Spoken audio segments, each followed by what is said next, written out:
So let us talk about what is Power BI Gateway. Let us say you are using Microsoft Power BI service, which is hosted on Microsoft Azure, that is on cloud.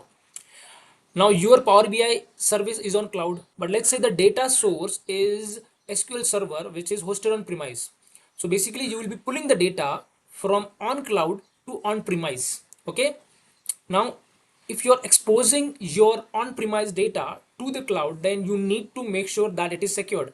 Now, in order to keep this secure, you need the gatekeeper.